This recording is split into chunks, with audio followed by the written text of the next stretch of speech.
qarang, bu kitob bilan o'zi tanishib olsak, essential grammar in use. Ya'ni muhim grammatika foydalanishda degani.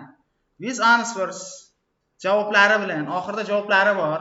Ro'yxatdan olingandan keyin olinganlar kitobini qirqib tashlaymiz. O'zi bu self study, ya'ni o'zimiz mustaqil o'qish uchun kitob ekan bu. Lekin biz buni ustoz bilan o'tamiz. Bu Cambridge University Press. Ya'ni Cambridge universitetini kitob bosmaxonasida chiqarilgan kitob. Xo'p, unit 1. Birinchi unit MSR to be fe'lini hozirgi zamon shakli. Buni o'tganmiz allaqachon.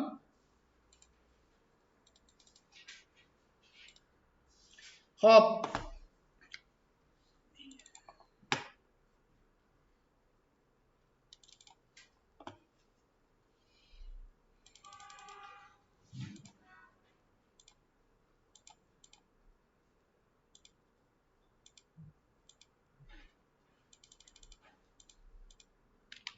Ko'ryaptimi hammaga?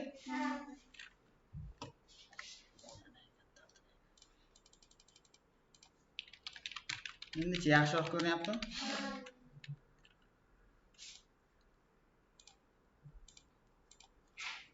Okay.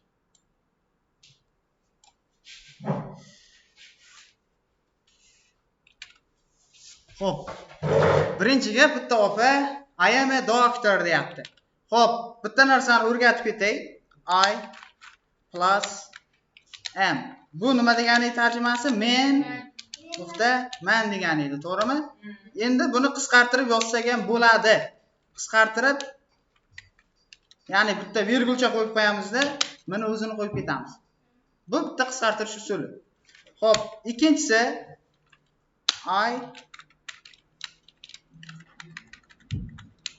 I am not.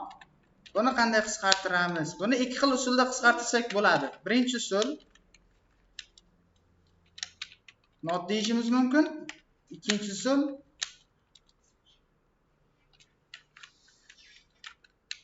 not deyishimiz mumkin.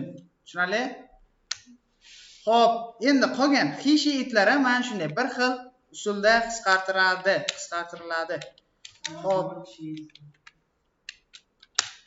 Xo'p, bunga not qo'shib qo'yadigan bo'lsak,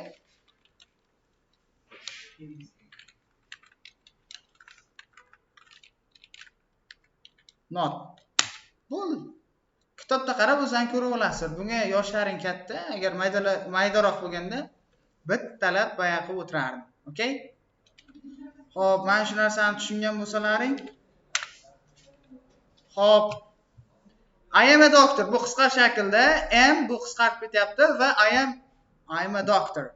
Xo'p, ko'proq bu og'zaki bo'lgani uchun I am a doctor. Tarjimasi men farqi. Men doktorman. Xo'p, endi bu gapni kishilik olmoshlariga o'zgartirib, har bitta qizil mefini o'qiyotganlaringda o'zi bitta gapni ko'rdilaringmi, o'zgartirishga harakat qilinglar. Birinchi navbatda egasini. Misol uchun egasini o'zgartirib ko'ramiz. Misol uchun he-ga. He bo'lgandan keyin nima bo'ladi? Is a doctor. Tarjimasi? U doctor. Xo'p, endi otini o'zgartirib, ya'ni to'ldiruvchisini o'zgartirib ko'rsak. He is a nima deb o'zgartirib ko'ramiz? Nurse. O'g'il bolani ham hamshirasi bo'ladi. U hamshira. Xo'p. Endi bu darakkabda, hamma bu yerdagi gaplar darakkabda. Keyin ikkinchi o'zgartirishga harakat qiladigan narsalarning darakkabni so'roq gapga o'zgartirishga harakat qilishlari kerak. Xo'p. So'roq gapga qanday o'zgartirardi? Ya'ni yordamchi fe'l egadan oldinga chiqadi. Xo'p. Am I a doctor? Xo'p, tarjimasi nima bo'ldi?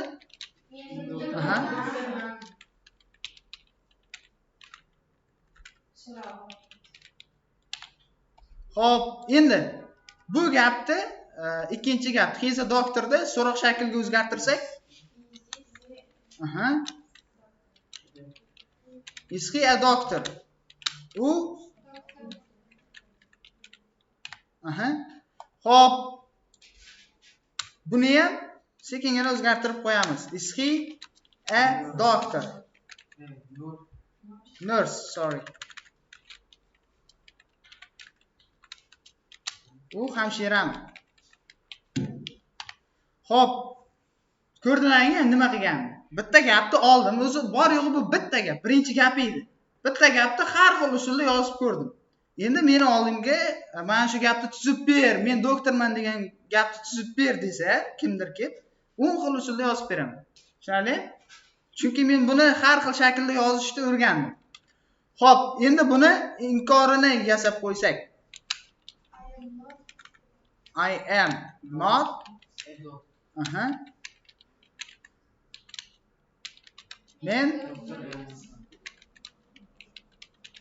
Men doktor emasman.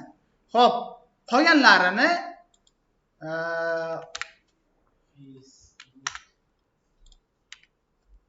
he is not a doctor. U doktor emas. He is not a nurse. U hamshira emas. Xo'p. Endi pastga qarasak, xuddi o'sha. She is a doctor. U doktor. She isn't a nurse. U hamshira emas. Bularni ham xuddi shunday qilib bajarib chiqishlari kerak. Agar bajarib chiqsalaring, o'zlaringga oson bo'ladi. Xo'p. It is hot. It is hot. Buni ikki xil tarjimasi bor. U issiq yoki kun issiq degan ma'nosi bor. Xo'p. Kun issiq emas desak. Xo'p, mana shu yerda nima uchun artikl qo'yilmayapti? Mana shu yerda. Sifat sanalmaydi. Xo'p, endi buni tarjimasi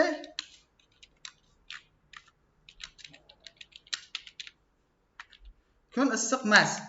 Xo'p, endi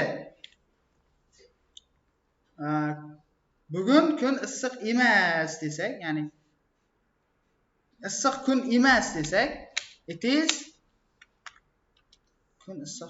is not a hot day. O'sha sizlarga savol. Yo'q, dayni hisobiga. Ya'ni bu yerdagi artikl dayga tegishli bo'layotgani uchun artikl qo'yilyapti. Hotga tegishli emas bu yerdagi artikl, dayga tegishli. Tushunarli? Tarjimasi issiq emas bo'ladi. Xo'p. Bu yerda cold. It isn't cold. Kun sovuq emas yoki u sovuq emas degan ma'noda. Endi we are rich. We are rich. Biz boymiz. Endi bu yerda nimaga rich bo'lyapti bu yerga? S qo'shilmayapti. Sababi nimada? Riches. Chunki rich sifat. Rich sifat bo'lgani uchun bu yerga qo'yilmaydi. Lekin bu yerda people qo'shib qo'ysak bo'lmaydi.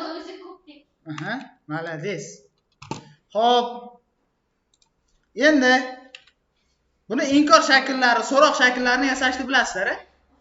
Yo, o'zlaringizga juda oson tuyuladi. Birinchi dars o'tmaganimizda keyin ko'rardik bu qayerdan kelayotganini. Tushunarli? Birinchi dars o'tganimiz uchun bu hozir oson tuyulyapti. Xo'p, endi they are rich, ular boy, they aren't poor, ular kambag'al emas. Xo'p, bu jadvalga qarab olasizlar, ya'ni buni qisqartma shakllari qanday bo'ladi? Mana shuni yozilishlar. Xo'p, bizga hozir bu yerda yangilik bo'layotgan narsa can. Bu yerda can so'zini o'tib ketishimiz kerak. O'zi can nima narsa? Can bu modal fe'l. Modal fe'llar o'zi ikki turga bo'linadi.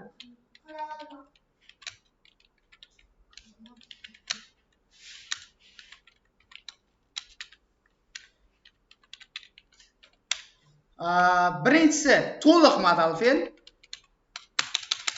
Ikkinchisi semi modal fe'llar. to'liq modal fe'llar va semi modal fe'llar. Hozir biz o'rganayotgan keyin to'liq modal fe'llarga kiradi. Hali buni chuqurlashtirib o'tib ketamiz. Tushunarli? Qaytib kelamiz. Xo'p. Biz keyinga o'tishimizdan oldin o'zi fe'lni o'rganib olishimiz kerak.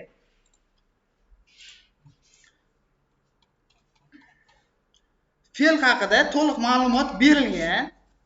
Mana ro'yxati bor. Shuni ochganlaringda to'liq ma'lumot berilgan. Buni qarab olasizlar. Tarqatib bergandan keyin. Xo'p, ingliz tilida fe'llar ikki turga bo'linadi. To'g'ri fe'llar hamda noto'g'ri fe'llar.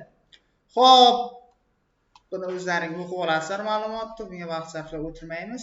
Xo'p, biz birinchi yuzlanadigan fe'llar bu noto'g'ri fe'llar. Noto'g'ri fe'llar bu o'tgan zamoni va biz uchinchi ustun deymiz, ya'ni past participle qismi, ya'ni 3 ta turga bo'linadi. Birinchi qismi har doim infinitiv shakli, ya'ni verb infinitiv. Infinitiv degani o'zi cheksiz degani, lekin infinitiv qo'l tegmagan, top-toza shakli. Hech qanaqa qo'shimchasiz. Biz va ikkinchi ustuni bu o'tgan zamon ustuni yoki mana shunday qismlar. Hozir bizga faqat birinchi ustuni kerak. Keyin bilan biz faqat birinchi ustundan foydalanamiz. Keyin noto'g'ri fe'llar oxirroqga o'tsalaring, keyin to'g'ri fe'llar jadvali bor. Ya'ni eng ko'p ishlatiladigan to'g'ri fe'llarni terilib chiqilgan. Ya'ni 100 ta. O'qilishi ham bor, o'qilishi keltirilgan. Okay? Xo'p.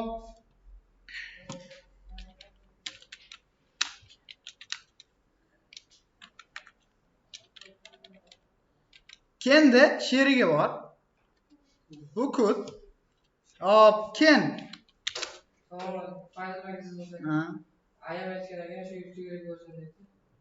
Kim?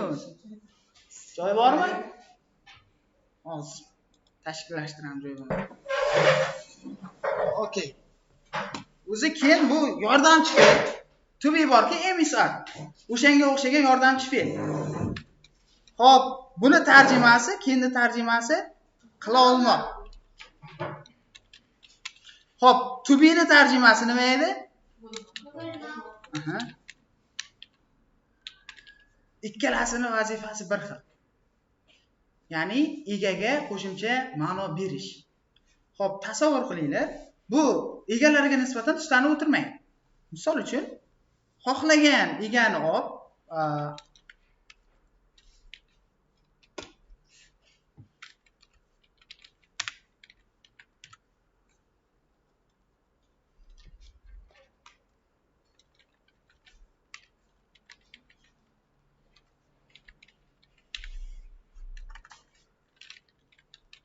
Xo'p, kishilik olmoshlarining tarjimasini bilasizlar-a?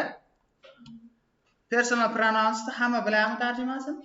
Ko'rdimi video darsda? Ko'rmadinglarmi? O'zingiz ham bilasiz. Xo'p, agar misol uchun mana shu birinchi ayga qo'yadigan bo'lsak, bunga m qo'yiladi. Shu m ni joyiga shunchaki kenni qo'yib qo'yamiz. Ken plus verb. Endi verb fe'llarni jadvalini men sizlarga beraman. Xohlagan fe'llaringni olib olasizlar bu yoqda. Noto'g'ri fe'llar jadvalida bo'ladigan bo'lsa, nechanchi ustunni olamiz dedik? Birinchi ustunni olamiz dedik. Misol uchun bu yerda be turibdi. Be ni olsak,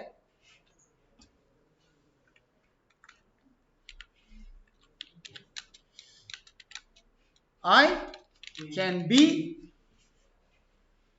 nima deyishimiz mumkin? I can be a friend. Men do'st bo'la olaman. Xo'p, xuddi shunday sizlarga hozir faqat boshlang'ich bilimni berib ketaman. Bu chuqurlashtirilgan mavzuda Qizil Merfini sal keyinroq unitlarida o'tib ketamiz. Ya'ni keyindan keyin fe'l kelishini, ya'ni soft fe'l kelishini anglab olsalaring bo'ldi hozir. Xo'p, to be fe'lida so'roq shaklini qanday yasadi? To be egadan oldinga chiqadi. Kenda ham so'roq shaklini yasashimiz uchun ken egadan oldinga chiqadi. Xo'p.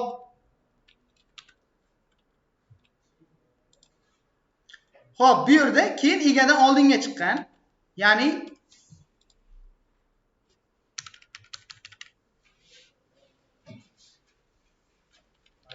Yani boshqa yangi boshlaganmi? Yo'q. Yana bir kishi borda. Bitta yangi guruh ochsak, joy bormi? Nechta hozir bu yerda? 20 ta qo'shilgan? Yo'q.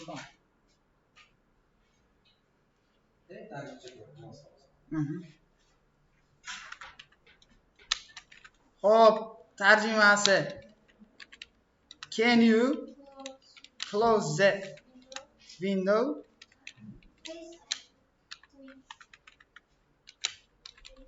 Please. I am cold. Buni yodlab olgansizlar-a? Ko'p o'taverib. Hozir buni shunday chuqur qilib tahlil qilib tashlaymiz. Xo'p, mana shu gapni darak shaklga o'zgartirsak. You can close the window. Hop, bu yerda virgul. Please. I am cold. Siz derazani yopa olasiz.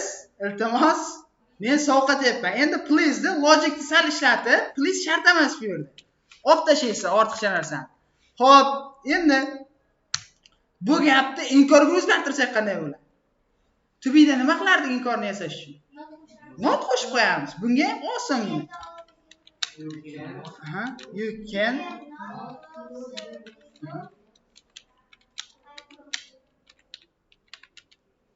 window. I am cold ham shart emas.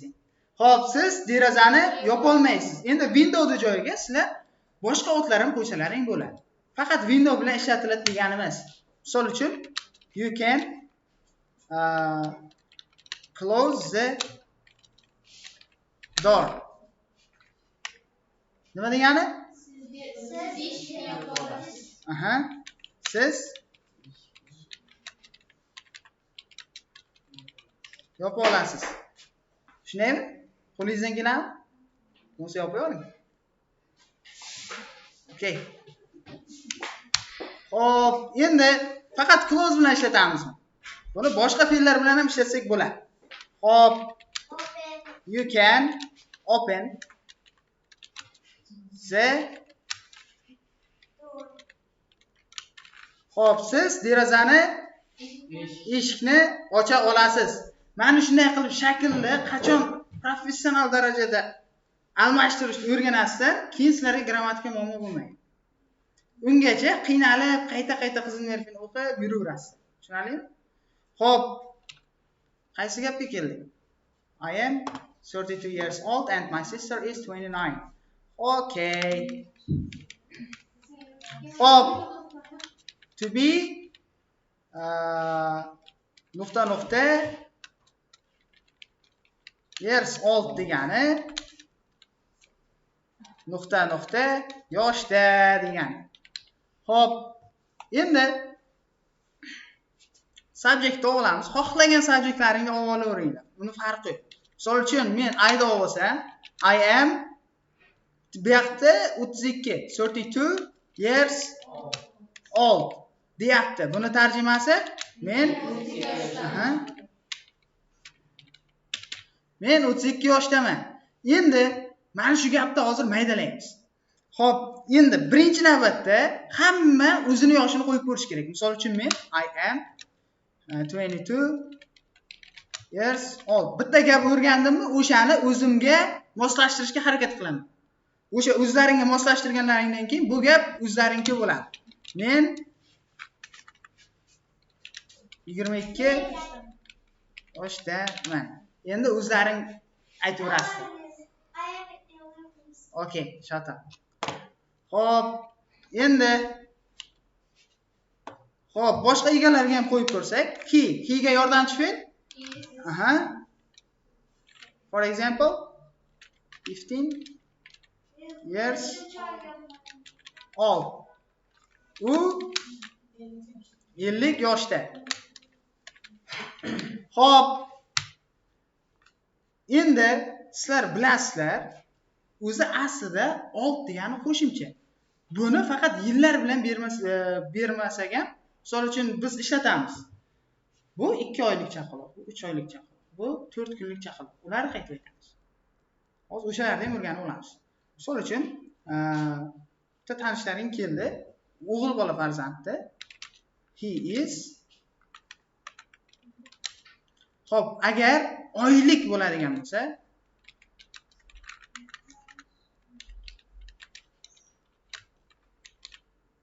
old. Mana shu yerga nuqta. Agar 1 oylik bo'lsa, bu qanday bo'ladi?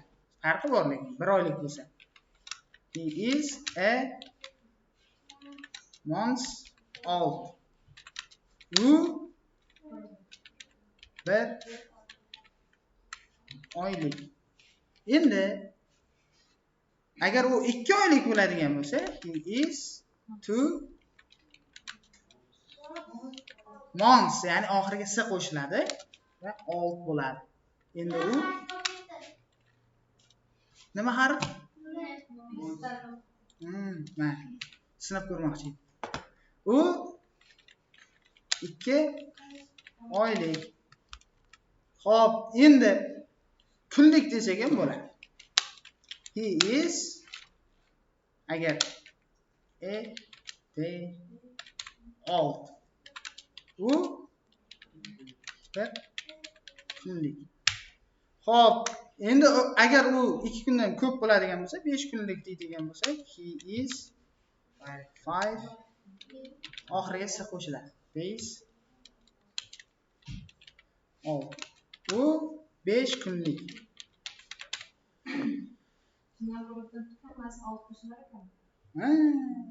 Endi tushunib oldingmi?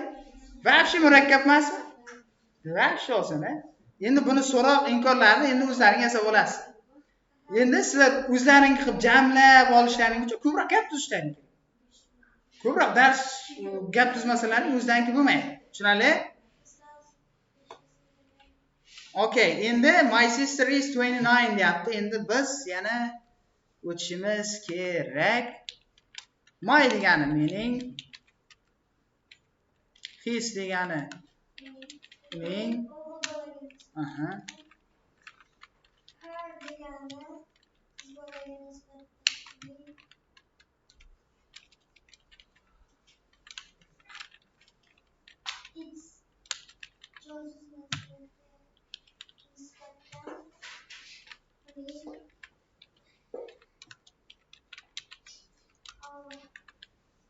men yozib turaverman, sen aytaverasan bularni. Okay. Endi our.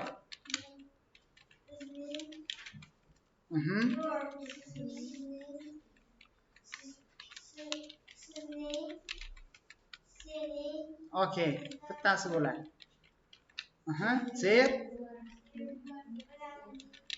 Their degani ularning. Xo'p.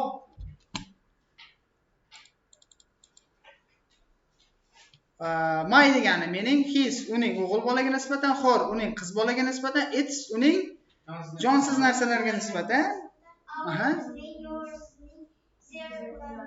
Malades. Mana shu otlardan keyin nima keladi? Mana shu bulardan keyin ot keladi demoqchi edim. Bular olmoshlar, bulardan keyin ot keladi. Xo'p, bular egallikni bildiruvchi possessive pronouns deyiladi. Xo'p. Misol uchun har bittasiga gap tuzib ketamiz. My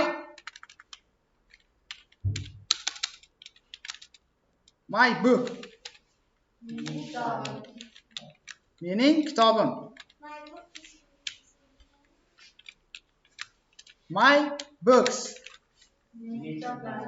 Mening kitoblarim.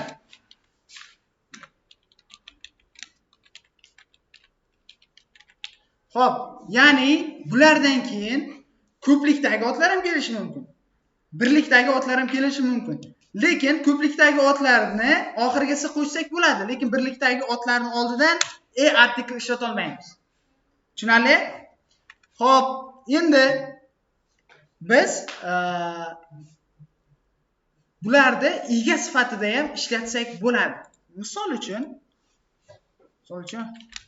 her book uning kitobi. Uning kitobi dedik.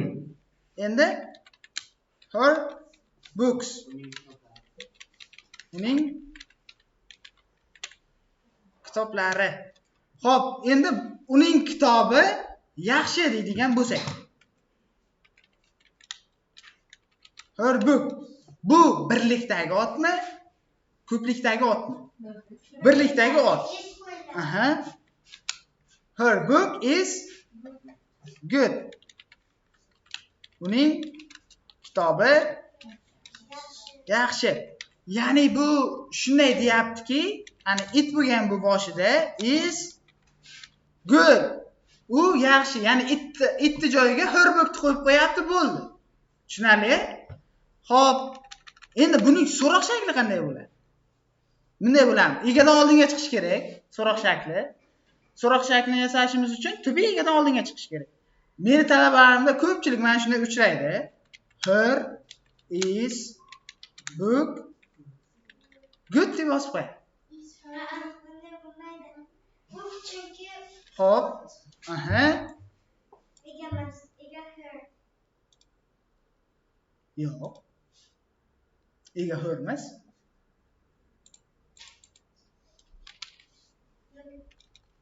Xo'p, endi birinchi narsani tanlab olingda.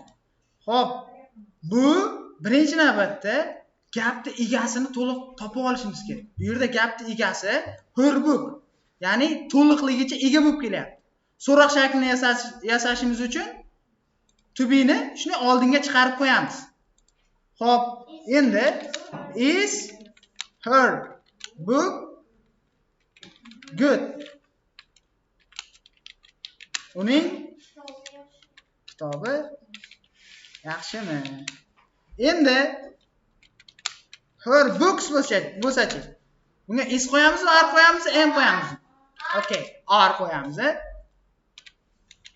Xo'p, good ga s qo'shamizmi, yo'qmi? Nimaga? Chunki bu sifat. Xo'p,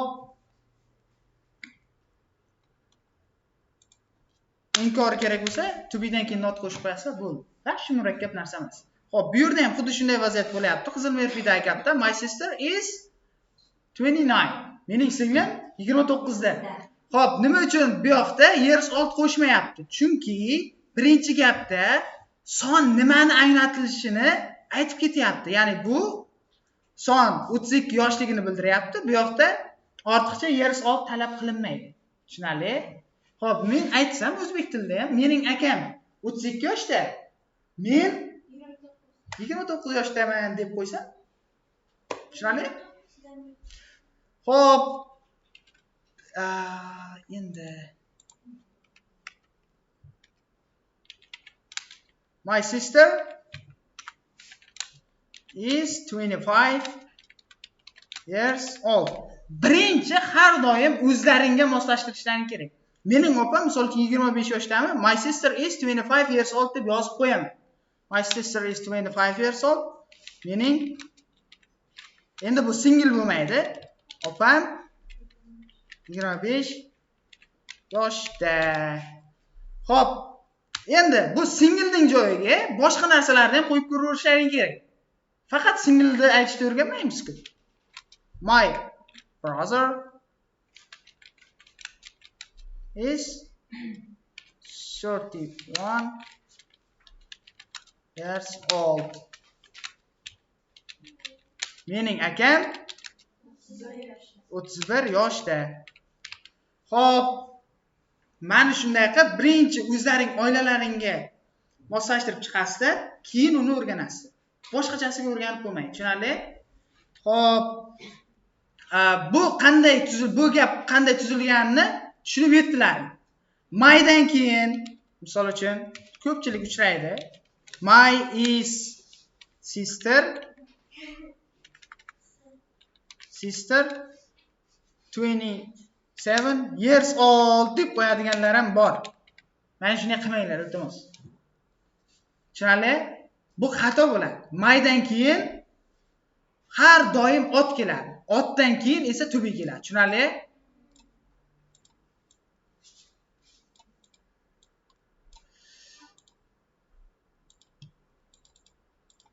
Xo'p, bu gapni tushungan bo'lsalaring. Endi yana my brother is a policeman. Mening akam politsiyachi. Endi akalaring kim bo'lsa, birinchi o'zlaring o'sha kasbni qo'yib ko'rishlaring kerak. Misol uchun mening akam o'qituvchi, my brother is a teacher deb qo'yib ko'raman. Mening akam o'qituvchi. Mening akam politsiyachi emas, my brother is not a policeman deb aytaman. He is very tall. U juda uzun. Mening akam juda uzun emas, shuning uchun he is not very tall deb o'zimga moslashtirib olaveraman. Tushunarli? Xo'p, endi John is afraid of dogs. Okay. Biz tepada nimani o'rgandik? To be nuqta years oltni o'rgandik. Xo'p, xuddi shunday yana boshqa fe'llar ham bor. To be afraid of dan dan qo'rqmoq. Xo'p, endi John is afraid of dogs. John itlardan qo'rqadi. Xo'p.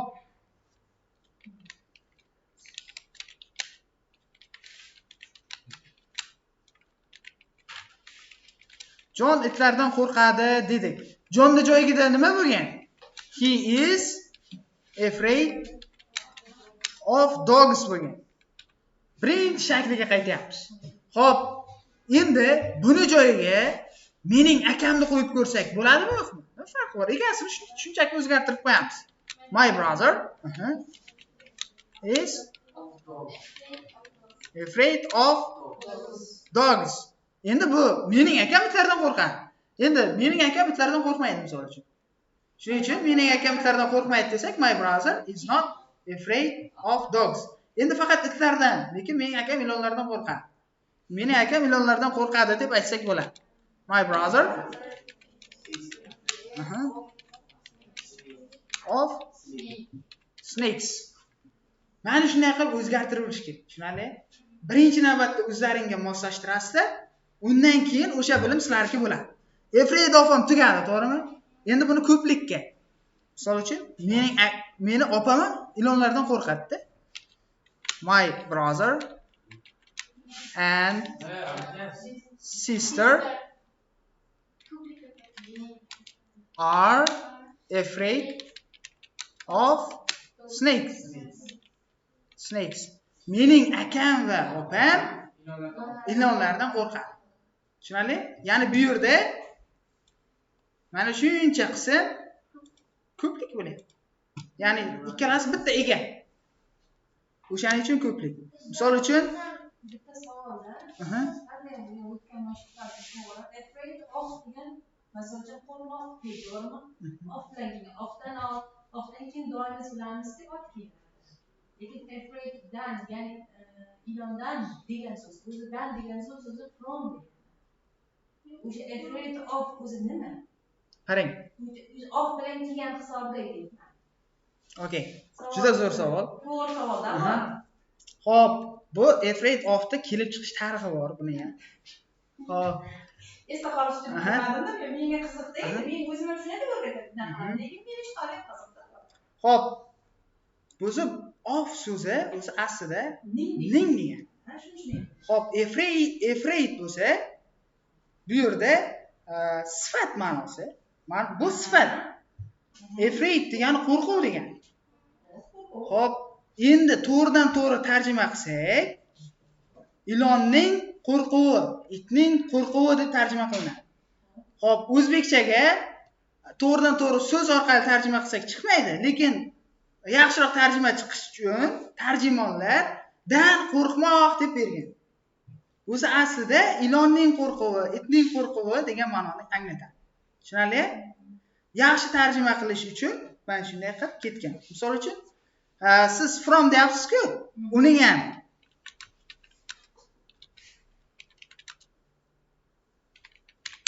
from degani dan qo'rqmoq. Buni to'g'ridan-to'g'ri tarjima qilsak ham tarjimasi chiqaveradi. Tushunarli? Ya'ni afraid of sinonimi scared from. Tushunarli? Xo'p, ya'ni I am scared from dogs. Farqi yo'q. Xo'p, buni yana qo'shimcha kitoblarda o'tamiz. Xo'p, qayerga kelib qoldik? Endi Jack and Tom bu ega. Ikki kishi bo'lyapti. Nima qo'yamiz to be dan? Are. Hamma tushunarli, nima uchun are qo'yayotganimiz? Kim tushunmadi? Hech kim men demaydi. Are of nimadan qo'rqishimiz mumkin? Darkness.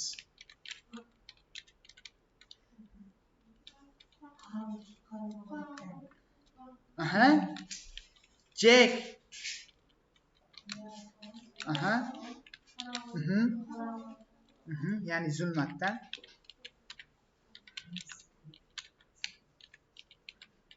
Ya'ni bu yerda, ya'ni bu gap bilan men nimani aytmoqchiman?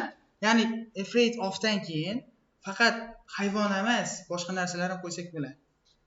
Xo'p, o'shaning uchun nimadan qo'rqmoq degan narsani birinchi aytib olishlaring kerak, ko'rib olishlaring kerak, undan keyin gap kelaveradi. Tushunarli? Mantiqiga yetib olsalaring bo'ldi.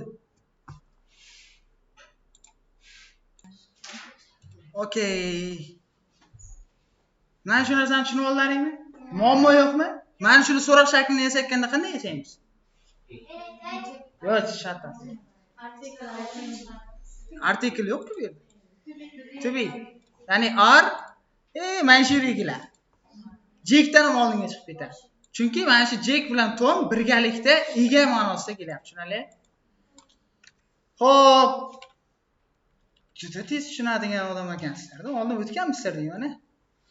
Xo'p, it is 10 o'clock. Endi soatlarni ham aytishni o'rganamiz. Xo'p, misol uchun hozir 2 dan 53 ta o'tdi. O'shani it is 3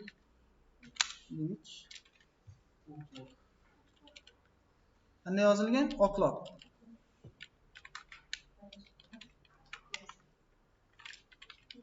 O'clock. Soat 2:53. Bu oson aytish usuli. Eng oson. Ya'ni sonlarni shunchaki aytib qo'yasiz, 2:53. Bo'ldi. Xato bo'lmaydi. Shuni aytsalaring ham inglizlar tushunadi. Murakkab qilib 7 ta ekan, 3 ekan deb aytib yotishlaring shart emas. Tushunarli? Xo'p. You're late again. Xo'p, endi yana struktura o'rganamiz ekan. To be late for. Ya'ni for bu yerda house ichida bo'ladi. Xo'p. Nuqta. Ga kech qolmoq degan ma'noda keladi. Misol uchun I am late for the lesson. Men darsga kechikdim. Kech qoldim, kechikdim. Farqi yo'q, qanday tarjima qilsalaring ham. Misol uchun he is late for nimaga kech qolgan bo'lishi mumkin? The school. U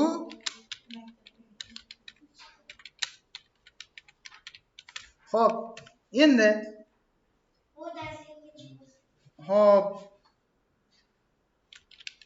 Alisher and Ali are not late for the lesson desam, nima bo'ladi?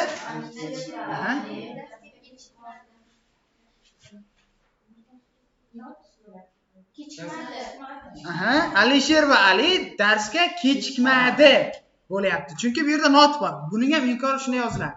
Lekin bu yoqqa qarasak, bu yerda for yo'q. Chunki nimaga kechikkani aytilmagan. O'shaning uchun forni olib tashlaymiz. Va again degani yana degani qo'shimcha ma'no beryapti. You're late again. Siz yana kechikdingiz bo'lyapti. Tushunarli? Xo'p, siz yana kechikmadingiz bo'lsa, you're not late again bo'ladi. Siz yana kechikdingizmi bo'lsa, are you late again bo'ladi. Ya'ni buning ham ko'rinishlarini o'zgartirib tashlayveramiz. Xo'p, shunda esa qoladi. Xo'p, Anne and I are very good friends. Anna va men juda yaxshi do'stlarmiz. Xo'p, mana shu yerga haqiqiy do'stlaring kim bo'lsa, o'shani qo'yib ko'rishlaring kerak. Misol uchun, Otabek and I are very good friends. Otabek va men juda yaxshi do'stlarmiz. Keyin dushmanlaring ham bo'ladi, sinfdoshlaring ichida. O'shani qo'yasizlar. Misol uchun, Adham and I aren't very good friends. Adham va men juda yaxshi do'stlar emasmiz. Mana shunday qilib o'zlaringga moslashtirib olasizlar, keyin tushunib olasizlar. Tushunarli? Dushman nima degan? Fo degan dushman degan. Xo'p, my shoes are very dirty. Mening oyoq kiyimlarim juda kir. Endi oyoq kiyimni o'rniga boshqa narsani qo'yib ko'rsak ham bo'ladi. Misol uchun, qo'llar. My hands are very dirty. Mening qo'llarim juda kir. Endi buni qo'llarim juda kirmas desakchi?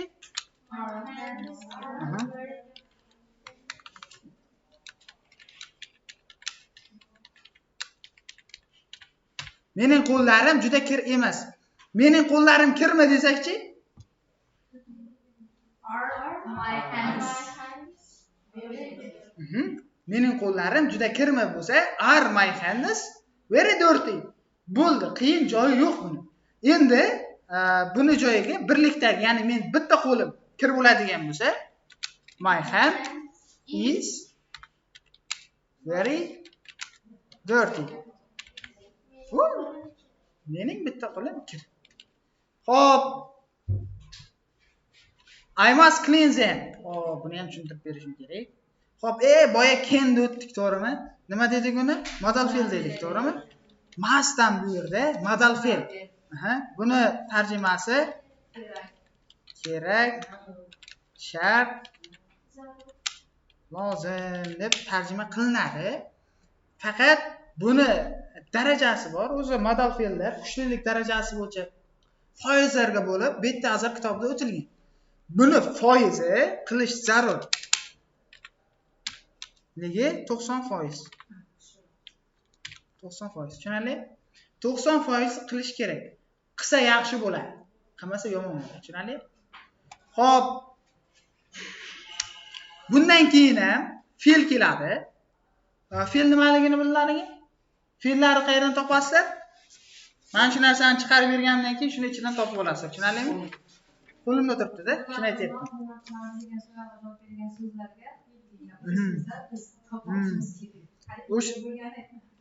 O'sha so'zlar men beraman, hali to'liq chiqarilmagan. To'g'ri tushuninglar, abitdan kech keldim. Xo'p. Must clean degani tozalamoq, them degani ularni. Bularni ham them. Bularni ham o'tamiz hozir. Hozir bitta dars o'zida buncha ma'lumot bera olmayman, shunchaki yodlab qoling. Xo'p. Bunda ham so'roq shakli qanday yasaladi? Mustni egidan oldinga chiqarib qo'yamiz bo'ladi. Lekin qizil nerfida mustni so'roq shakli yo'q degan qoida yozib ketilgan. Lekin ko'k nerfida mustni so'roq shaklini yasasak bo'ladi deydi. Shu mustni so'roq shakli bor deb o'rganib ketinglar bo'ldi. Egidan oldinga chiqarib qo'yamiz bo'ldi. Must I cleanse them? Men ularni tozalashim kerakmi degan ma'noni anglatadi. Inkor shaklini qanday yasaymiz? Mustdan keyin not qo'shamiz. Qilamaymiz, Xo'p, men ularni tozalashim kerak emas bo'ladi. Xo'p, dars boshlanganiga 1 soat bo'ldi. 10 minutdan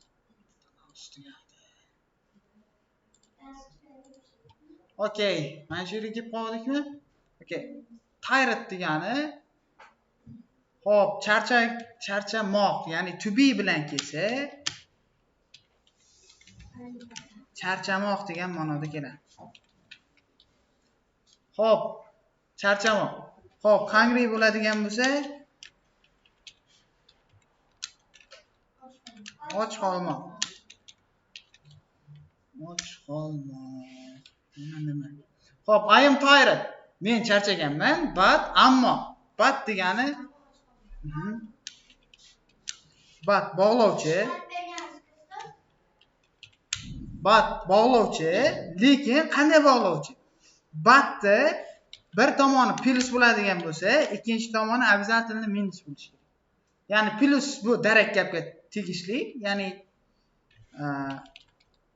darak but inkor qismli keladi. Misol uchun, hop, I am tired, men charchaganman, but I am not hungry. Ammo men och qolmaganman. Ya'ni bu qismda darak bilan kelyapti, bu qismida esa inkor bilan kelyapti.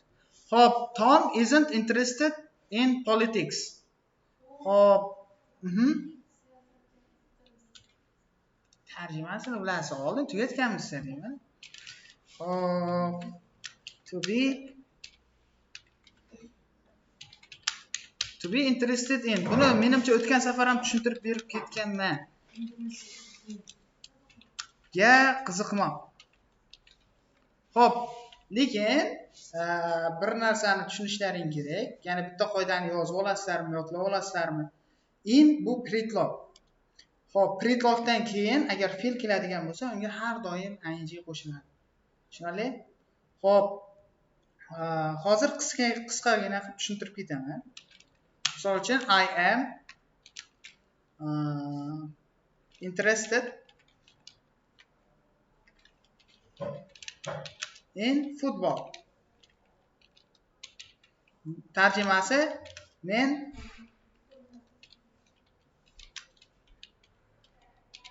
futbolga qiziqaman. Endi agar men futbol tomosha qilishga qiziqaman deydigan bo'lsam, I am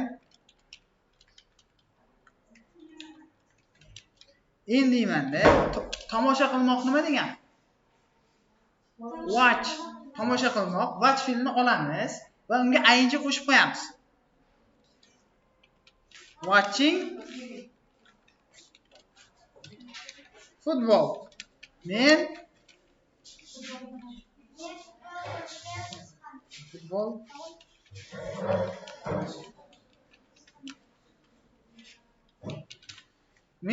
futbol tomosha qilishga qiziqaman. Mana shu watchingning joyiga biz play o'ynamoq, playing bo'lsa o'ynashga qiziqaman deb mana shunday qilib predlogdan keyin bemalol qo'yib qo'yaversalaring bo'ladi. Tushunarli? Xo'p. Endi yana men dengizda suzishga qiziqaman bo'lsa, I am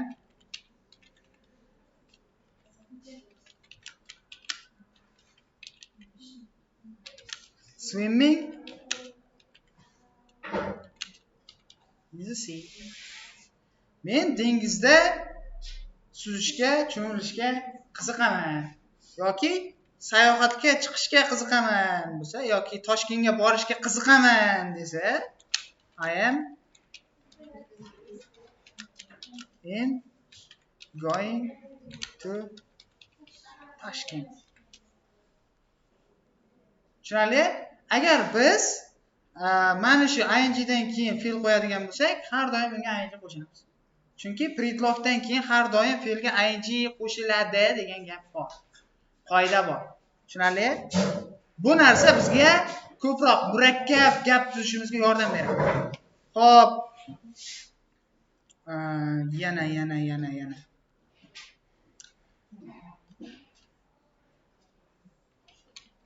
Alex and George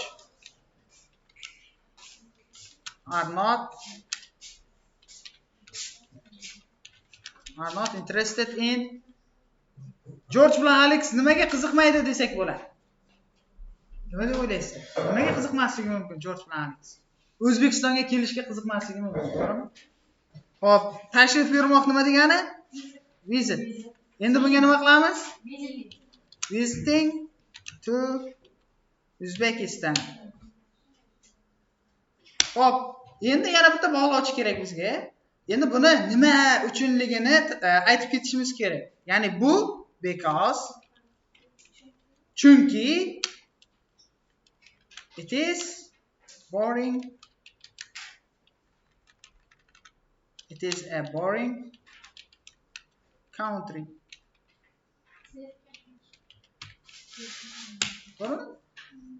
Tom bilan Alex bilan George O'zbekistonga tashrif buyurishga qiziqmaydi, chunki u zerikarli mamlakat. Tushunarli?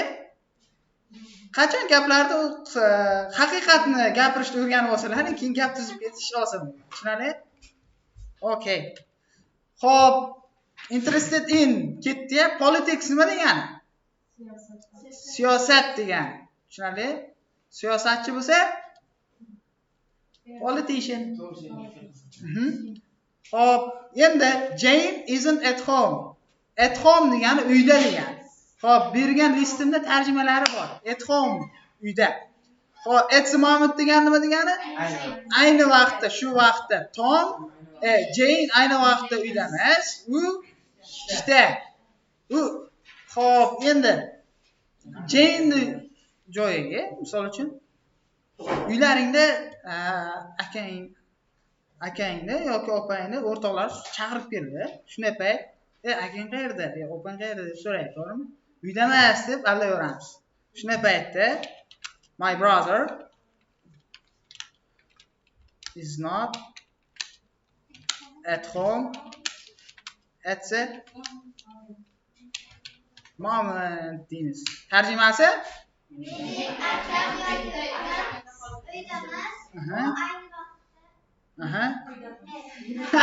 Nima hayajonlanaysan? Xo'p, endi u qayerda deymiz? He is at work. Mana aldashni ham o'rganib oldik. Xo'p, mana shunday qilib gaplarni o'zlaringga moslashtirishni o'rganib olishlaring kerak. Bo'ldi. Hech qanday muammo bo'lmaydi keyin grammatikani o'rganishda. Tushunarli? Xo'p, buni o'rganib olish uchun lekin mashq qilish kerak. Okay? Xo'p, endi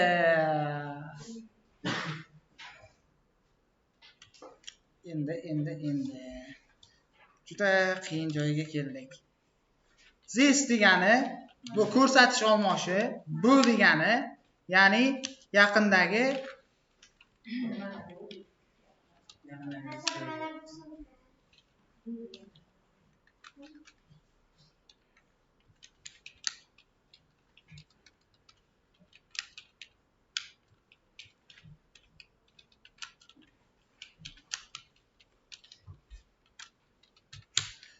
yaqindagi birlik narsalarni ko'rsatish uchun ishlatiladi. Tushunarli? Bu aniqlovchi ot. Aniqlovchi so'zda bu. Xo'p, endi this yo'q, faqat hozir this o'rganamiz. This ikki xil formulada foydalanib yozsak bo'ladi. Birinchi formula. Xo'p. This undan keyin is plus of singular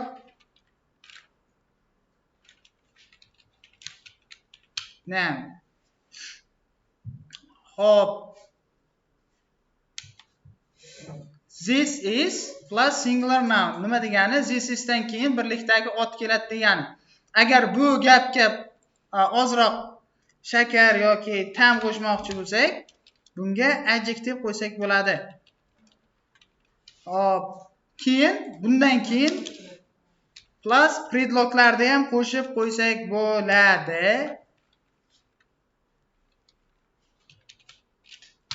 Hop, predloglardan keyin plus yana noun. Hop, bu nima degani? Bitta gap tuzib ko'rsataman. This is an apple on the table. Nima degan tarjimasi? Stol.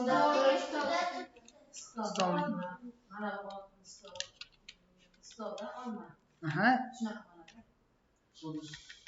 Stolni ustida bitta olma. Bu olma. Mana bu olma stolda. Yo'q. Bu olma stolning ustida Bu stolning ustidagi olma. Bo'ldi. Xo'p, endi biz ko'proq narsa kerak biz o'rganishimizga. Endi predlog. Okay. Pay attention. Okay.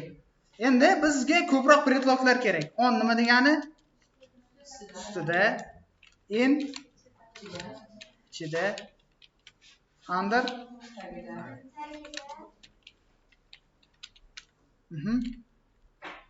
Yana.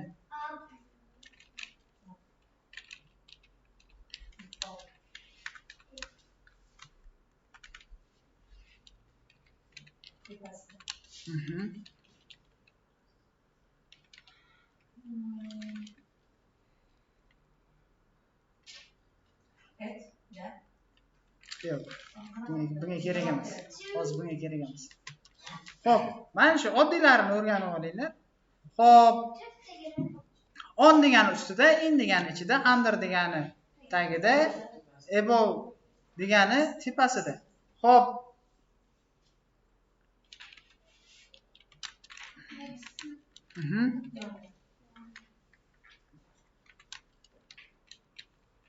Yonida. Xo'p, yoki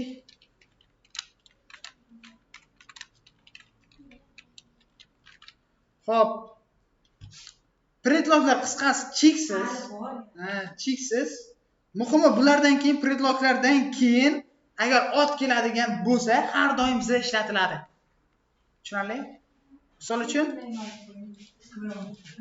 Misol uchun on the table deb yuqoridagi gapda ishlatildi. Bu z bekorga ishlatilmayapti. Chunki table bu aniq. Ya'ni aniq olmaning ustidagi stolning ustidagi olma deyapti. Tushunarli? Xo'p.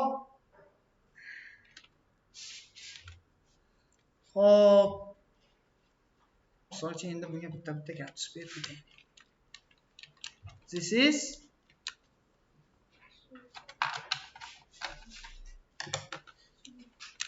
a pen on the table. Xo'p, tarjimasi stolning ustida, bu stolning ustidagi bitta ruchka dedik. Xo'p, endi bu gapga yana ham qo'shimcha ma'no beramiz. Xo'p, endi biz oddiy sho'rva qilgan bo'lsak, endi qaynatma sho'rva qilamiz. This is a blue pen on the qanday table?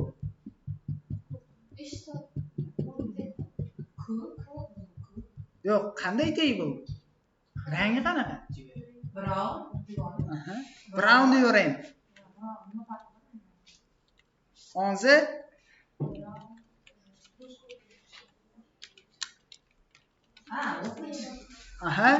Xo'p, this is a blue pen on the teacher's table. O'qituvchining stolining ustidagi ko'k ruchka bu deyapti. Xo'p, endi bu qiyin narsa emas. Ma'lum bir qoidalar asosida tuzilgan gap. Juda oson gap. Qonun qoidalarini qachonki o'zlariniki qilib olasizlar, o'zlaring uchun ishlab boshlaydi. Agar qonunni o'rganmasalaring, hattoki davlat qonunini o'rganmasalaring ham sizlar qonun uchun ishlaysizlar. Agar uni o'rganib olsalaring, keyin qonun sizlar uchun ishlaydi. Tushunarli? Qonunni yaxshilab o'rganib olinglar. Bu qanday qonun bo'lishidan qat'iy nazar, davlatniki bo'ladimi, ingliz tilining qonuni bo'ladimi? Tushunarlimi? Qonunni bilmasalaring har doim pand yeb, boyagiga tushib, jarimaga tushib, mana shunday qilib yurasiz. Tushunarlimi? Xo'p. Endi biz ikkinchi formulaga o'tamiz.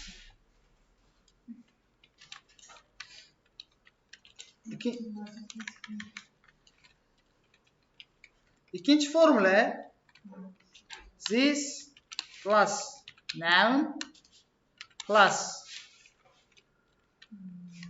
is plus adjective or something. Hop. Endi misol uchun this is tepadagi gap.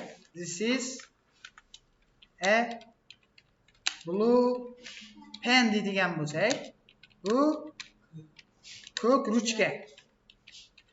Lekin hozirgi formuladan foydalanib yozadigan bo'lsak, this pen is blue degan. Bu ruchka ko'p. Tarjimasini umuman farqi yo'q. Qanday tarjima qilsalaring ham Ali xo'ja, xo'ja Ali, hammasi bitta Ali deydi-ku. Shunday bo'ladi. Xo'p.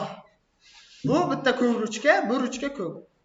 Lekin bu ruchka ko'k deb tarjima qilib ketaveraman hammasini. Chalmaslik uchun tushunarlimi? Xo'p. Endi this pen is blue on the table.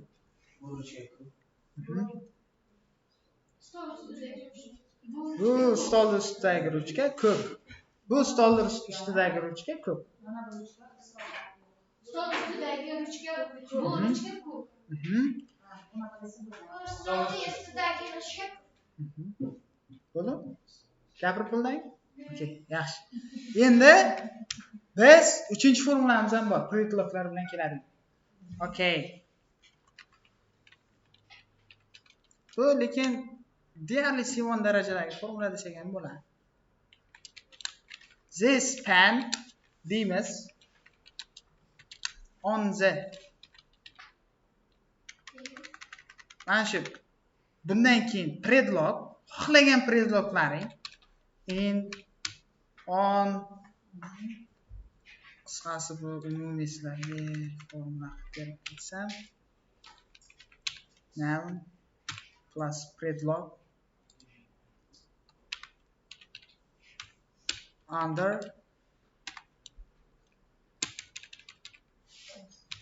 plus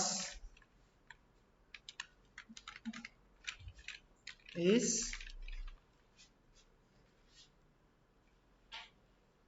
plus something. For example, bunga gap tuzib ketaman. This pen in the box is blue. Bu C1 darajadagi kitob. Qutining ichidagi ruchka ko'k. Xo'p. Qutining ichidagi ruchka. Bu degan so'z kerak emas. Ha. Shunday. Qutining ichidagi bu ruchka ko'k. Tushunarli? Xo'p, endi bu gapni tepadagi formula bilan yozsak qanday bo'lardi? This pen is blue in the box. Bu ruchka ko'k, qutining ichidagi. Tushunarlimi? Ya'ni qanday yozsalaring ham buni farqi yo'q. Grammatik darajada to'g'ri. Ya'ni ingliz tiliga qancha chuqur kirib boraversang, grammatika shart emas deb bo'lib qoladi. Tushunarli? Xo'p, endi misol uchun faqat this ishlatiladi degan joyi yo'q. Misol uchun people in Charkurgan are very good deb qo'yadi. Friendly deb yozmaylik. Tushunmay qolasan. Xo'p. Endi buni tarjimasi nima bo'ldi? Jarqo'rg'ondagi odamlar juda yaxshi. Bu IELTS writingda ishlataverasiz. Bu ham C1 darajadagi struktura. Lekin buni hozir o'rganib ketamiz. Tushunarli? Xo'p. Misol uchun Qizil Merfida 1-unitda 208-mashqda shunday gap bor. The houses in this street are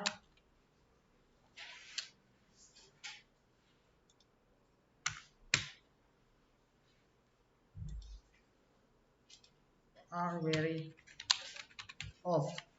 Bu ko'chadagi uylar juda eski degan gap bor. Mana shu savolni bir 5 yillar javobini topolmaganman. Nima uchun bunday deb? Sababi qayerga qo'yiladi deb so'raganman. Menga bitta o'qituvchim aytgan, kimligini aytmayman. The house says are in the street very old bo'ladi degan. Lekin bu xato. Chunki Chunki veridan oldin Aha. turadi tubingizda. Chunki very bu yerda ravish bu har doim fe'ldan keyin kelishi kerak. Yordamchi fe'l bilan farqi yo'q. Fe'ldan keyin kelishi kerak. Qoidaga to'g'ri kelmaydi. Xo'p, kitobda javoblarni o'zi 40 talagan, qayerdan ko'rishni bilmayman. 8 yil qidirganman. 8 yil, 5 yillar qidirganman. Har doim birinchi unitga kelamiz, savol beraman. Mana shu gap javob qanday bo'ladi? Mana shunday bo'ladi deydi. Xo'p, lekin ta'tir taqozosi bilan keyin ko'rdik. Bir yaxshiroq, bilimliroq o'qituvchiga tushib qoldik. Shu keyin menga tushuntirib berdi. Bu C1 darajadagi struktura. Ya'ni men tushuntirib berdim-ku. Ot, undan keyin predlog, keyin noun. Xo'p, undan keyin qo'yiladi degan. Misol uchun the houses yoki mana shu the horses deylik. Horses in the garden are white. Ya'ni bog'dagi otlar oq.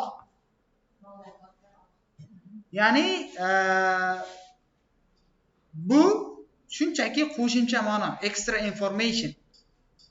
Bu holi sizlarga relative clause mavzusida o'taman. Ya'ni bu yerda nima bo'lgan? Bu yerda which are degan narsa tushib qolgan aslida. Tushunarli? Which are degan narsa tushib qolgan va predlog plus joyga nisbatan which bo'ladi. Joyga emas, narsalarga nisbatan. Odamdan boshqa. Place. Where qo'yiladi. Xo'p. Bu narsani holi chuqurroq o'tamiz. Shunchaki mashq bajarayotganda ikkilanib qolmanglar degan maqsadda tushuntirib berib ketyapman. Mashq bajarayotganlaringga yana qo'shimcha narsalar ham bor. Misol uchun to be asleep. Qanday?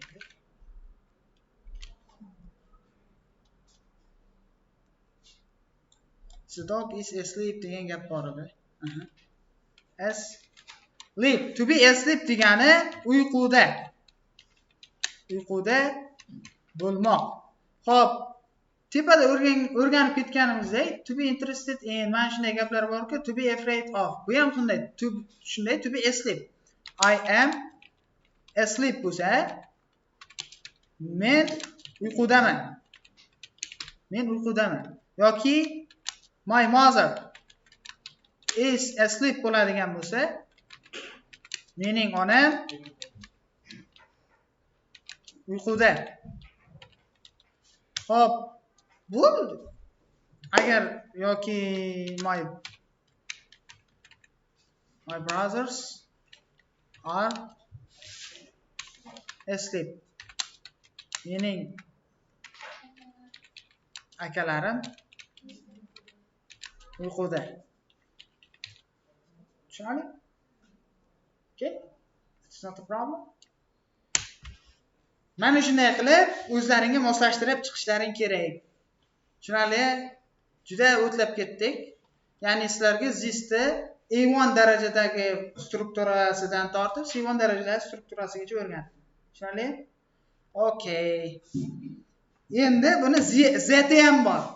Shu zistni joyiga z qo'yib qo'yasizlar, ana bu, ya'ni uzoqroqdagi narsalarni ko'rsatish uchun ishlatiladi. Buni ko'pligi bo'lsa,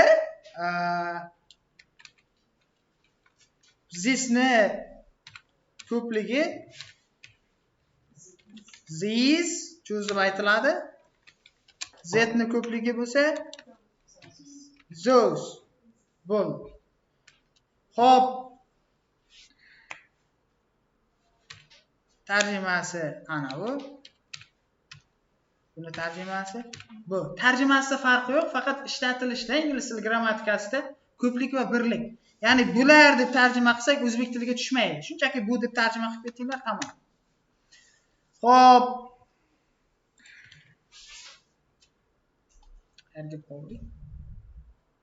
Xo'p, endi mana shu gapda keladigan bo'lsak, mana shu gap ham ikkinchi formula bor-ku o'rgatgan.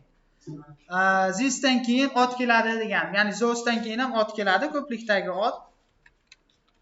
Those people are not English degan bo'lsa kerak.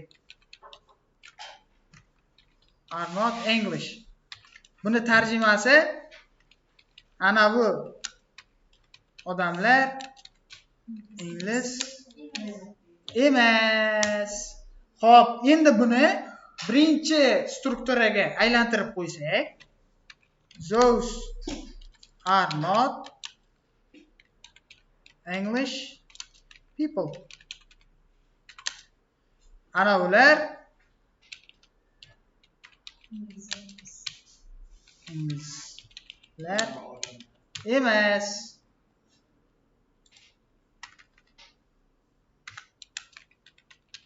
Ana bu odamlar inglizlar emas. Pul hali xo'jali qaysi strukturadan foydalanib gapirsalaring ham to'g'ri. Tushunarlimi? Xo'p. Buni so'roq shakli qanday bo'ladi? Qiziqda. So'roq shakli bu yerda tepada those people dan keyin o'tadi. Pastda esa those dan keyin o'tadi. Xo'p, buni tepadagini so'roq shaklini yasaydigan bo'lsak, are those people not endi kerak emas-da. English. Tarjimasi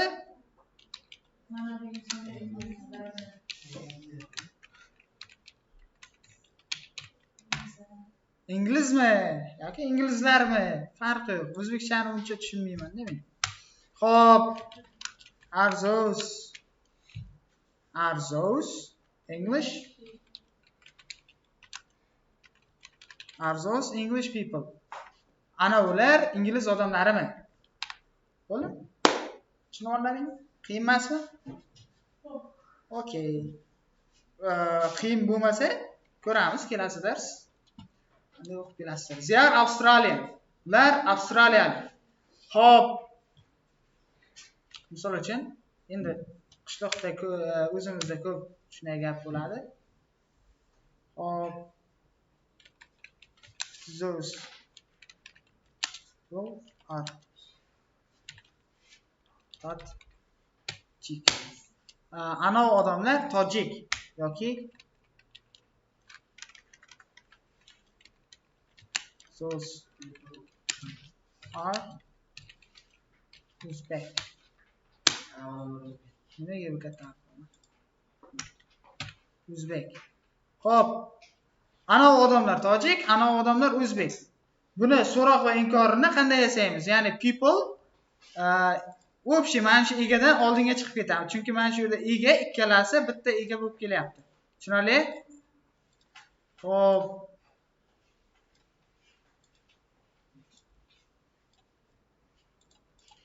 Okay. Yana nima o'rgansam? Endi thank you, rahmat sizga. Thank you degani bu qotib qolgan struktura. Buni tarixini bilmayman. Thank you degani lekin rahmat degani. Tushunarli? That's very kind of you. Bu sizning mehribonchiligingiz. Xo'p. To be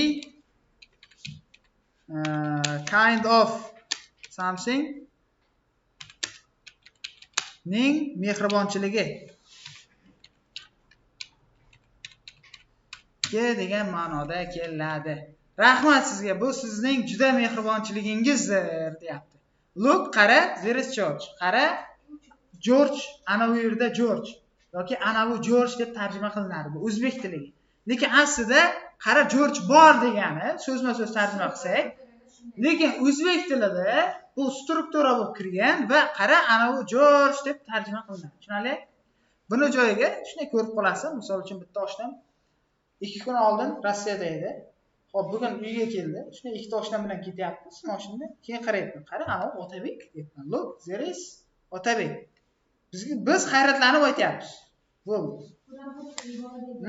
Iborada ega. Buni ishlatib ko'rsalaring hayotda, keyin umuman esdan chiqmaydi. Xo'p, mashqlarni bajarib taylaysizlar. Tushunarlimi? Bajarib taylaysizlar? Xo'p.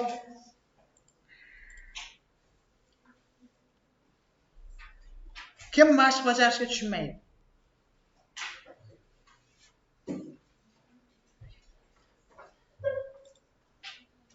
birinchi mashqda yoyilmasi berilgan qisqartmasini yozib chiqishlaring kerak. Misol uchun they are bo'lsa, they are qisqaradi. They mana shunday bo'lib qisqaradi. Xo'p, ikkinchisida bo'lsa, we bu yerda qisqartmasi ekan, buni yoymasini yozib chiqishlaring kerak. Mana shu easy peasy. Xo'p, bu yoqda bo'lsa, gaplar egalari bilan, to'ldiruvchilari bilan berilgan, shunchaki MSR da qo'yib chiqishlaring kerak. Put in bo'lsa, to'ldirmoq degani, biror narsani bo'sh joyda to'ldirish put in bo'ladi. Tushunarli? Xo'p, write full sentences, to'liq gaplarni yozing. Bu yerda shunchaki otlarni chochib tashlagan. Sizlar bu yerga yordamchi fe'l qo'yib chiqishlaring kerak. Misol uchun, my shoes very dirty deyapti. Bu gapda ma'no yo'q. My shoes very dirty degani ma'no yo'q. Bir teng yo'l deyapti. Buni bir teng bir qilib yozib chiqishlaring kerak. Tushunarli? Misol uchun, my shoes, bu yerda shoes ko'plik. Shoesdan keyin are qo'yamiz. My shoes are very dirty. Mening oyoq kiyimim juda kir. Mening oyoq kiyimim juda kir emas bo'lsa qanday bo'ladi? My shoes are not very dirty. Aha, mening oyoq kiyimim juda kirmi bo'lsa-chi? Are my shoes very dirty? Aha, shoes demayman. Shoes deb o'qiyman bo'ldi. Tushunarli? Xo'p, my bed. My dan keyin qo'yamizmi? My is bed, very dirty, comfortable deymizmi? My bed is very comfortable.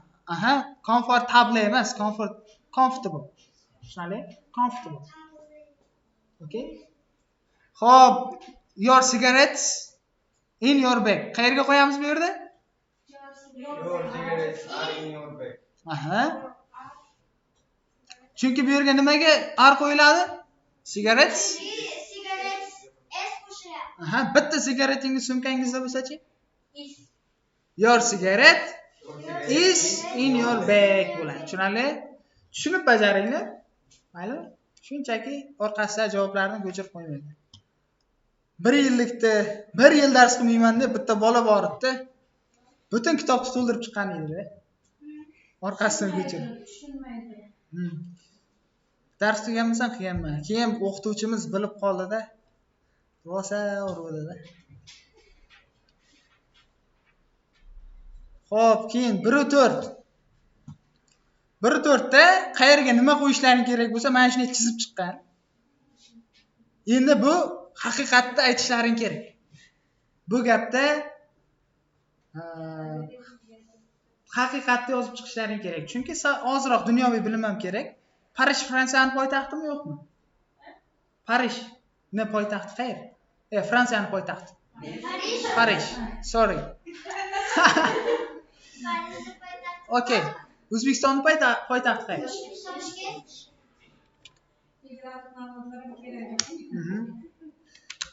To be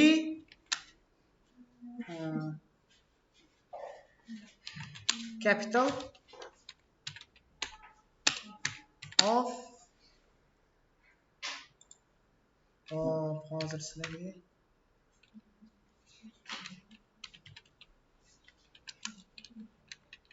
poytaxt nomi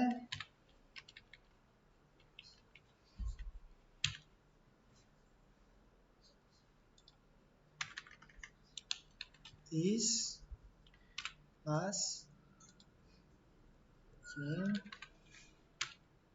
davlat nomi. Mana sizlarga tayyor formula. Xo'p, birinchi poytaxt nomini qo'yasizlar, keyin is qo'yasizlar va davlat nomini qo'yib qo'yasizlar, bo'ldi. Misol uchun Toshkent. Aha.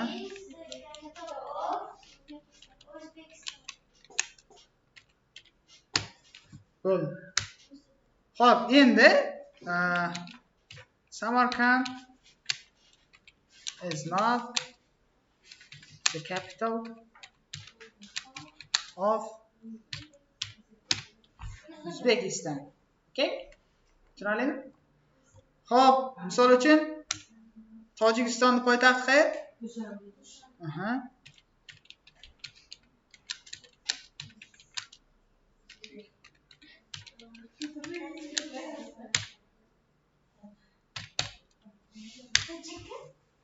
Qisqartmasi. Okay? Mana shunday qilib yozib qo'yasizlar. Tushunarlimi? Poytaxt aytishni ham o'rgandik. Xo'p, endi sizlar bilan bitta ovqat pishirsak.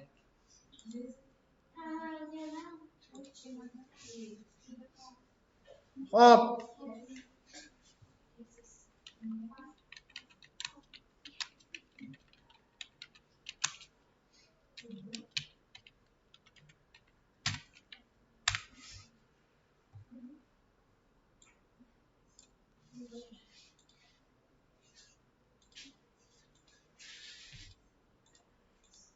Xo'p, hamma e'tibor bersin. Endi biz bor bilimlarimizdan foydalanib, o'sha biz minimal bilimdan maksimalni foydalanishga harakat qilamiz. Mana shu yerda. Hozir biz minimal bilimimizdan foydalanib, o'zimizda oilamiz haqida ma'lumot beramiz. Mayli? Okay? Xo'p. Biz o'rganganmiz I am deb aytsak ham bo'ladi. I am Adgorov Fayzullo. Bu mening ismim Adgorov Fayzullo. Xo'p. Men Yodgorov Fayzullaman. Aha, farqi yo'q. Ali xo'ja, hammasi bir deb aytganman, to'g'rimi? Xo'p, endi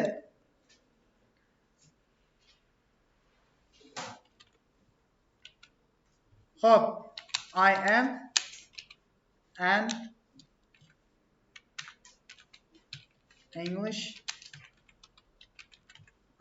English teacher. Men ingliz tili o'qituvchisiman. Xo'p, endi yoshimni aytaman. I am 22 years old. Nuqta. Yo'q, 18 yoshman. Aha, okay, keyin yana nima deb aytsam bo'lar ekan? Hozir. Okay. Qiziqishda olsak bo'lar ekan, o'rgangan ekanman. I am interested in playing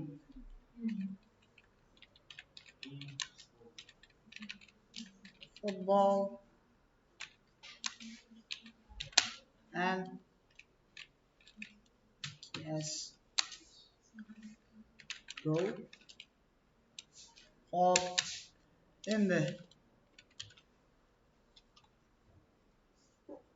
yana nimani aytsak bo'ladi? Yana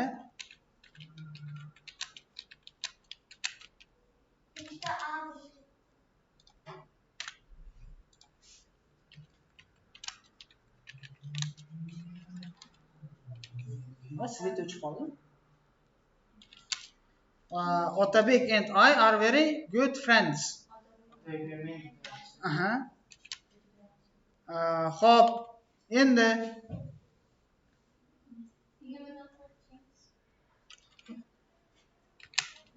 I am hungry now. I am hungry now. Men hozir ochman. Hop, dars tugatgandan keyin ovqatlanaman. Hop, men hozir qayerdaman? I am at the Stafford Learning Center. Hop.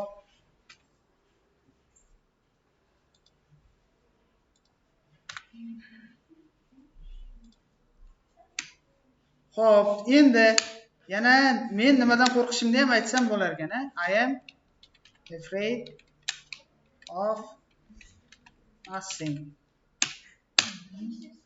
Men hech narsadan qo'rqmayman. Okay? Xo'p, men endi misol sifatida. Ya'ni hech narsadan qo'rqmasalaring qanday aytishlaringni aytib ketyapman. Xo'p. Bo'ldi. Endi faqat oilamiz haqida ma'lumot berib ketaman. Misol uchun hali bor deyishni o'rganmadik, shuning uchun bor deyishni ishlatmaymiz. My father My father is a bank manager. Nuqta. Ketdi. He is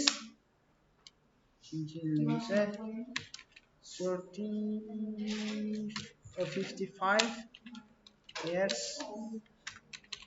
old. Endi he is interested in watching football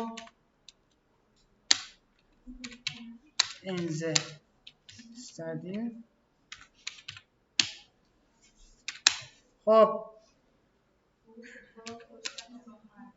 U stadionda futbol tomosha qilishga qiziqadi, ya'ni jonli.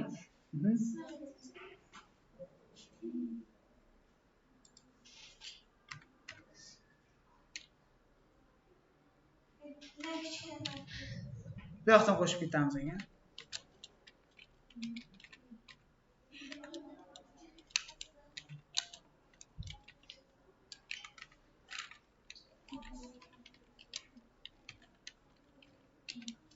Hop. Endi nuqta qo'ydik.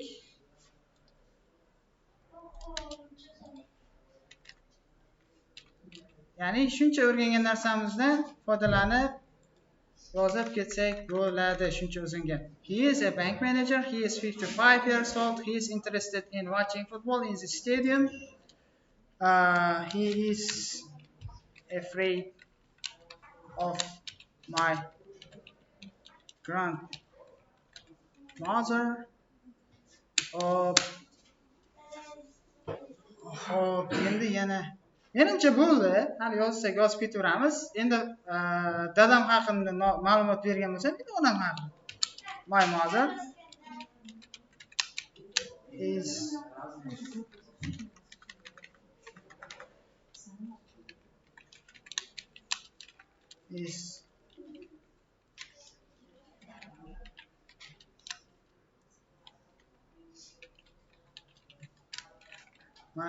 my mother is Choriba Khosiyat. She is a teacher at the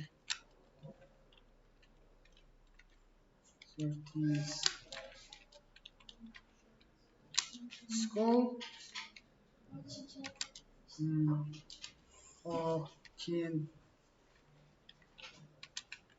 She is 52 years old. She is afraid of my mother. Hop, yana. She is interested in flying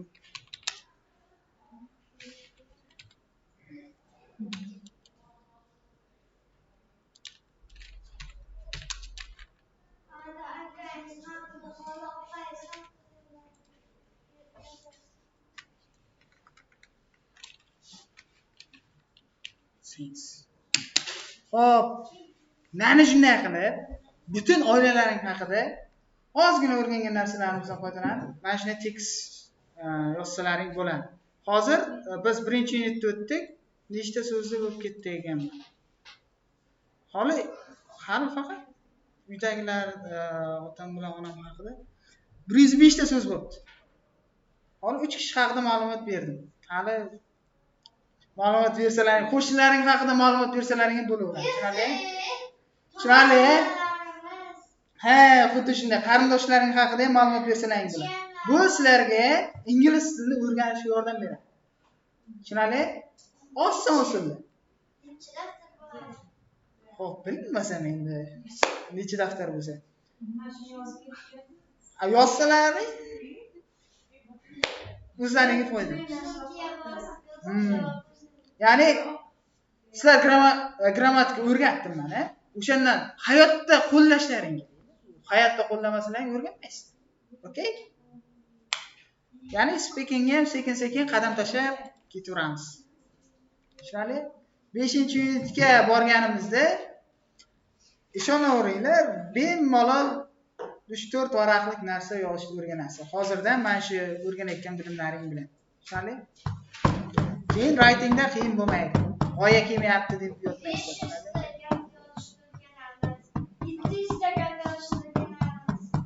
Shunday. Okay. Kelasi darsga nima o'tgan bo'lsak, hammasini takrorlab kelasizlar. Qisqagina test bo'ladi. Keyin kim qolish, qolmaslik, keyin ro'yxatga sekingina olinadi, kimning ballari yuqoriroq bo'lsa. Keyin shular bilan ishlaymiz.